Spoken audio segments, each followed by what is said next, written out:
regain. Stuck in a losing game, we pass the blame. Cycle starts again, we break with a chance to remake. It's up of our mistakes. We follow the lead, but it leads to nothing when nothing is left to claim. We fell addicted to fame and promise of grandeur, but promises never stain. They say you can only get better from here. They say there's plenty more to go. All the answers turn to words that disengage. A will surrenders, letting our future start to fade away. All the answers turn to words that rearrange. I'm caught in the sunset, taking a last breath as we fade away.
Hello, everybody, and welcome to episode 13 of Restoring the Roar.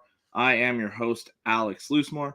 Glad to be doing this show again, coming off a win, 2-1 on the season with that 20-6 win over Atlanta. Just going to go over, obviously, my takeaways from week 3. Going to kind of do a new thing here after my game balls. And before I jump into my keys to victory against Green Bay, I'm going to start going back and kind of talking about my keys to victory from the game before. So I'm going to start grading my keys to victory, kind of go over them, see how I think the team did with those goals, and just kind of discuss them. Takeaways from the game balls, talk about the keys to victory from last week, keys to victory for this week, and my prediction for tomorrow's game against the Green Bay Packers. Before I really get into it, wanted to remind you guys the show is partnered with Zagnif Apparel, so you can use the code word FOOBS15 at checkout at zagnifappareldesign.com for 15% off on select items. Thank you to Zagnif Apparel for this partnership. And if you like what we're doing here, like, share, subscribe if you're watching on YouTube, follow the pages if you're watching on Facebook, and in my opinion, the one I like the most, and what Ben did here, comment. I love going back and forth with you guys, so I love hearing what you have to say. Good evening, Ben. Thank you for tuning in. Hope you had a good day, and hope you're excited for a good week of football.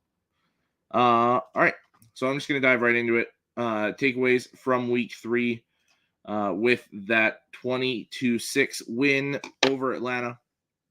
I just went with 3 big ones again. Defense really showed up. I was worried about how they'd play without Gardner Johnson, without Kirby Joseph, without a real pass rush going into Sunday, and they really showed up. Just some of the numbers here, 7 sacks. You look at it, Jack Campbell got his first sack of his career. Charles Harris got a sack. Derek Barnes got a sack. Aleem McNeil got a sack. Benito Jones got a sack. And Hutchinson walked away with 2. So it was nice to see Hutchinson get going once he actually got help from the rest of the pass rush, where they had to start paying attention to some of these other guys, but they got after it. I love to see that.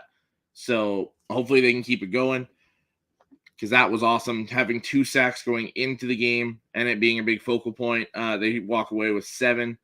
So that was great to see. The 11 tackles for loss as well. They're getting after it, getting after the run game, stopping them short of the line of scrimmage, making it tougher for offenses to move the ball, leaving them in more second and long, third and long situations, which benefits the defense way more. 7 passes defended, 7 pass breakups, however you want to look at it. This was a big one for me because early on in the game, Drake London caught, I believe it was a 25-yard pass. And I was just like, oh boy, here we go. It was on Jerry Jacobs, who's kind of struggled so far this year. And I was just like, here we go. They're going to torch us with him. He's going to have a big day. And that, if I'm not mistaken, that was his only catch of the day. I know it was his only catch until at least the midway point of the fourth quarter. I'll look it up here to see, but they relatively shut down that passing game. 8 extra quarterback hits. That doesn't include the 7 sacks. So they hit Ridder 15 times on the game, which you love to see, especially with how, like I said before, the lack of a pass rush. And I made it pretty clear that I thought the pass rush drastically needed to improve. What's up, Johnny? Thank you for tuning in, man. Hope you're doing well. Yeah, I thought they really needed to improve, and they showed up greatly. Yeah, Kyle Pitts, just looking here, led the Falcons with 41 yards on 5 receptions. Where is he? Drake London caught 1 more pass for 3 yards. It was a 28-yard reception, that first one. So after he caught that big one, he did pretty much nothing the rest of the game, which shout out to Jerry Jacobs. He cleared that play from his mind, played really well the rest of the game. I was very pleased with how he played. Brian Branch played well. The safeties that stepped in, man, Tracy Walker and Ifeatu Melifonwu, they both played very well. I was very pleased with them. I believe it was the fourth quarter, maybe late third, where they tried 2 plays in a row passing right over the middle, and back-to-back plays, they had a big hit on the receiver. One of them, Tracy Walker, had a clean hit, and the receiver struggled to get up. And then Melifonwu followed it right up with another really solid hit. So I thought the defense played really well. Anzalone, I'm starting to eat crow a little bit on me saying I didn't want him back in free agency. He's played really well to start the season. He had a phenomenal game on Sunday. Great at going after Bijan in coverage and was sideline to sideline stopping the run. And there was a lot of times where I was like, hey, was it him or Jack Campbell? Just because they were both flowing sideline to sideline, making great plays. Absolutely loved what they brought to the table. It was great to see the defense play this way. Hopefully they play. I don't think they'll play like that the rest of the year, or like consistently the rest of the year, but hopefully we get something close to that, because that was very good. As you can see, there are 183 total yards allowed. Now that is after you take off the yardage for the sacks. But even then, if you keep that, once it reloads Ritter's numbers here, but Atlanta, for as good of a rushing offense as they've been, we held them to 44 yards on 20 carries. Bijan, 10 carries, only 33 yards. I thought this run defense played phenomenal. They've been very good all year. And that continued on Sunday. Ridder, 21 to 38 for 201 yards before you take off the 62 yards lost for sacks. But a lot of that was we got up and they had to start throwing. So I was very, very pleased with the defense. If they can continue to play something similar to that, this team's laughing the rest of the regular season and can hopefully start to run away with this division. Flipping it back to the offensive side here, Laporta comes up big. He was kind of the guy anytime we really needed something to happen. It was either St. Brown or Laporta. They were our 2 leading guys. I think St. Brown went over 100 yards, if I'm not mistaken, but Laporta had a really good game himself. 8 receptions for 84 yards and a touchdown, and he's the current leader for receiving yards by a tight end. I believe he's like 4 yards ahead of Hawkinson, but he's still number 1. I think it's like 183 to 179. somewhere there. But yeah, Laporta came up big. St. Brown, 9 catches, 102 yards. But yeah, Laporta is quickly becoming one of Goff's favorite targets. And I love to see it because he's got sure hands. And I love rewarding a tight end that is a willing and able blocker and loves doing it, because there's so many times where you'll see these run plays, especially the ones that go to the outside, and you'll see Laporta making a big block. I know they showed one partway through the game where he struggled near the goal line, and they put it up on the screen, talked about it, and then the next play they ran the ball again, and Laporta's there making that big block to spring the run game. So bounced back quick, had a great game. Very happy to see all these rookies really are playing very well. And my third one continues with the rookies. Gibbs got going. So kind of a prelude to when I'm talking about the keys to the game from last week. One of my things was Gibbs has got to get going. He had 17 carries, 80 yards, didn't hit the end zone. Goff got that rushing touchdown, unfortunately for Gibbs fantasy owners, but 17 carries, 80 yards, almost 5 yards per carry. I thought he played very well. I was happy to see him. It'll be interesting to see because I know I'll scroll the injury report for tomorrow's game down below. Kaminda being out with a knee injury. Matt Nelson probably going to IR right away. Hurt his ankle. Vaitai with the knee injury hasn't really practiced since. Nice to see, though, questionable Taylor Decker. He has a high ankle sprain, bone bruise, but he says if it's up to him, he's playing tomorrow. Jonah Jackson with a thigh injury. Kirby Joseph could be back with that hip injury. David Montgomery with a thigh injury. And Emmanuel Mosley is on the questionable side. Hopefully he can make his season debut and his Lions debut sooner rather than later. The big part there is Decker and Montgomery. You had Dan Campbell in his press conference, I believe on Monday, saying, or maybe it was Tuesday, saying that it looks very positive, or it's trending in the positive direction for Decker and Montgomery to play on Thursday. Decker saying that as long as he doesn't, the only thing that's going to stop him from playing on Thursday is somebody above him in the pecking order telling him he can't. So if any part of that decision is up to him, he's playing tomorrow. Whether that's good or not, I don't necessarily know. Or like whether it's a smart idea or not. And Montgomery's trending in the right direction. We'll see if he actually does play. But if he doesn't, Gibbs can hold it down. We'll see how that all plays out tomorrow. As far as the game balls go, I'm just going to take a quick drink here. But offense, I mean, it's pretty clear. Sam Laporta caught that long touchdown, the only passing touchdown for Goff on the day. Like I said, very good blocker, very solid blocker. Had the one missed assignment, but it seemed like really anytime they needed to play, they went to him, and he showed up. And that's been a common theme the last couple games. So, yeah, had to show him some love here. Obviously, St. Brown, Gibbs were a couple other guys I was looking at. Looking at the offensive line as well, they played very well. But wanted to show Sam Laporta some love here, so he gets my game ball.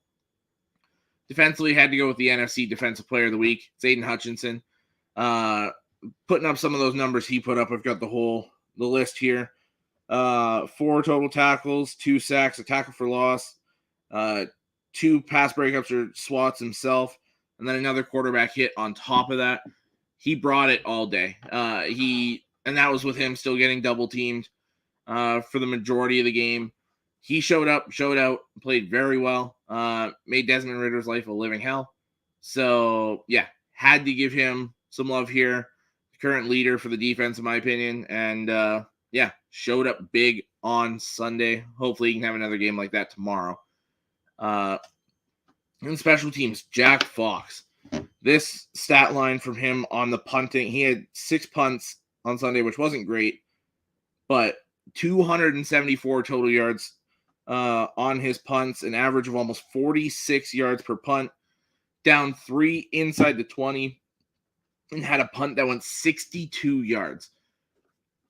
Constantly flipping field position when the offense doesn't necessarily get the ball rolling, putting our defense in good spots to play. He's been phenomenal this season. He's been one of the better punters in football the last few years. and he is killing it to start this year.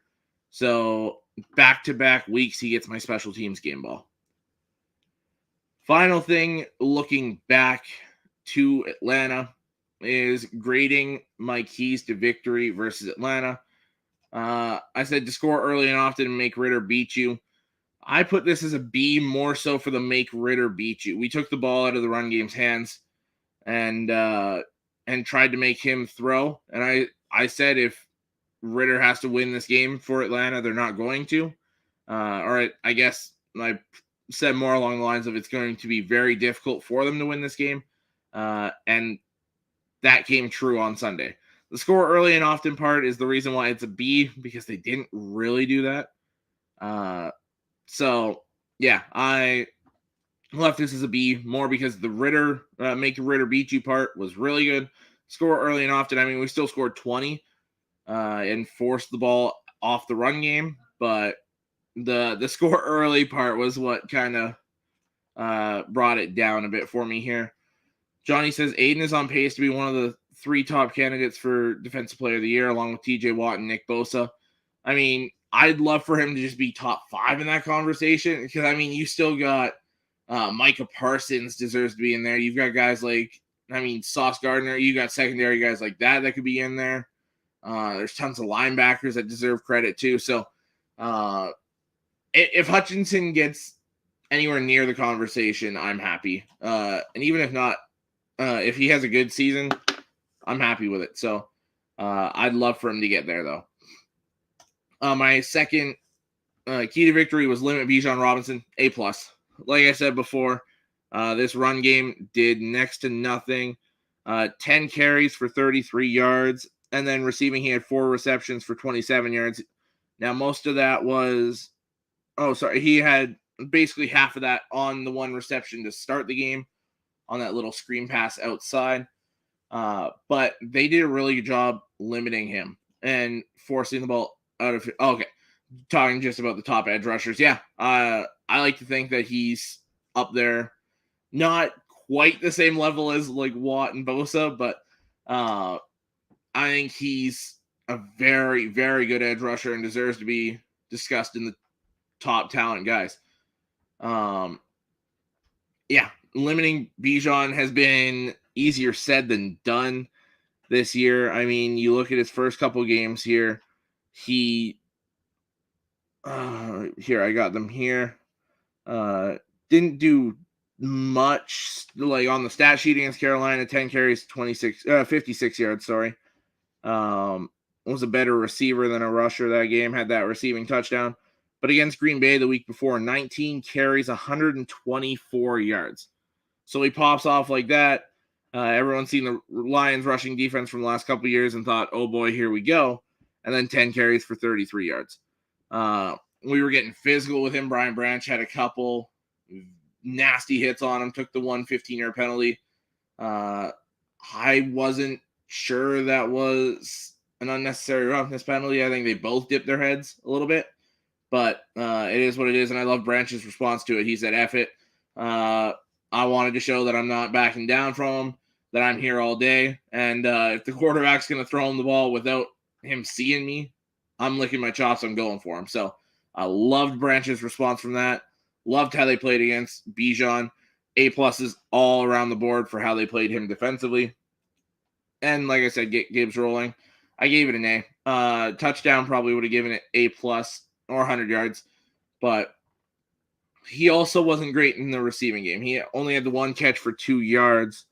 I'll see how many times they say he was targeted. It wasn't much. Only targeted twice. So now I know he had 1. I believe it was Laporta's 1 main drop. Kind of tipped it up. Gibbs was right behind him. Almost caught it. Tipped off his hands too. Fell to the ground. But I'd like to see Gibbs get more involved in the passing game. Because, I mean, you saw it last week against Seattle. Goff's pick that week was a missed route by Gibbs. The timing was off. Goff threw it to where he expected him to be, and Gibbs was just to the side of it. So I'd like them to get that timing down, kind of like it was with Jameson Williams last year. get that timing down, get comfortable with each other, and continue to roll with Gibbs. Now looking forward to tomorrow. My keys to victory versus Green Bay. Continue to get pressure on the quarterback. I can't remember if they said these guys were out or not, but I know it's looking very unlikely. Oh, they did rule them out. Okay. David Bakhtiari and Elton Jenkins are both out. Your two best offensive linemen not playing tomorrow. I'd love the Lions to have a pass rush pretty similar to how it was against Atlanta, because I feel like Atlanta's offensive line, the way it was on Sunday, is better than what the Packers O-line is that we're going to face tomorrow. They got some key injuries. Devondre Campbell's also out with an ankle injury. So, take advantage of the weakened offensive line. Get after Jordan Love, make him uncomfortable, and shut down that run game. I know Aaron Jones is also questionable, and A.J. Dillon didn't do much of anything last week. So get the pressure, make Jordan Love's life a living hell, and force them to be uncomfortable and play uncomfortable football. I think if we do that, that's a great path to success for this Lions defense. Number 2, 2 and 3 kind of go into each other. 2 leads into 3. Heavy dose of the run, especially if Montgomery's back. Let's pound the rock with these guys, especially if Devondre Campbell, with Devondre Campbell being out, pressure that front 7. You got Jair Alexander, who's one of the better corners in football. Secondary's playing pretty well. Eric Stokes, those guys, for the most part, playing well. So let's go after this front 7 that's beat up. Go after them, attack them with the offensive line, play physical, play rough, play that Lion style of football that Dan Campbell has shown he loves to play. And then with that, play action off of it and take the shots when they're there. Don't be afraid to take the 5 yards and fewer passes when there's nothing else there. Dump it off, see if the guys can make a play. But if we're killing them with the run some of that play action that Goff loves to do and is very good at. Main reason that someone like Laporta can get a ton of yards, get those touchdowns. Take those shots when they're there, but don't be stupid with the ball. Like I said, this is a good secondary. Don't try and beat them just with the pass. Play physical, wear them out, and then just take what they give you. As far as my game prediction, I was kind of surprised to see. I mean, it's in Lambeau, so it makes a little more sense. But this spread's only 1.5 in favor of the Lions. I thought it would be 2 or 3. That being said, with all the injuries for Green Bay and how it sounds like some of these Lions guys are probably coming back, I've got the Lions covering the spread and winning 27-17. I think we can take advantage of that offensive line, limit them scoring for the most part. I think they're still good enough that they're going to get a couple touchdowns on us. But I think this is a scenario where we can impose our will, play physical, shut them down, and play a game very similar to how we played them in Lambeau at the end of the season last year. So I like a 10-point win here. Regardless, I like the Lions covering the spread, whether it's not a full 10, but I've got us winning by more than 1.5. I think this is, just health-wise, this is a bad time for the Packers to be playing us. It seems like the guys that we really need to get back are trending in the right direction. Some of these guys that were in depth spots that are being brought into the forefront are playing a lot better than expected. I like this matchup. The Lions have played very well against the Packers the last few years. Can't remember. I know we swept them last year. I think we swept them the year before or went 1-1. But over the last 3 years, I think we've only lost once, maybe twice to them. So we've played very well against them. And I like that to continue. All right. I thought adding that other segment would add in more time, but it pretty much stayed the same. But that's all I got for this week. I will be back next Wednesday. to recap this game almost a week later. And we'll look forward to that Sunday game, being back on Sunday. You can catch me tomorrow, pretty much during the game. We'll be on at 10 Eastern, so second half for the NFL edition on the NFL edition page. You can catch me Fridays occasionally for NSD on the NSD network. You can catch me Saturdays and occasionally Tuesdays for Let's Talk College Football on the Let's Talk Football Network with Sean Spencer. And yeah, I think that's it. Once again, thank you for tuning in, and we will see you next week.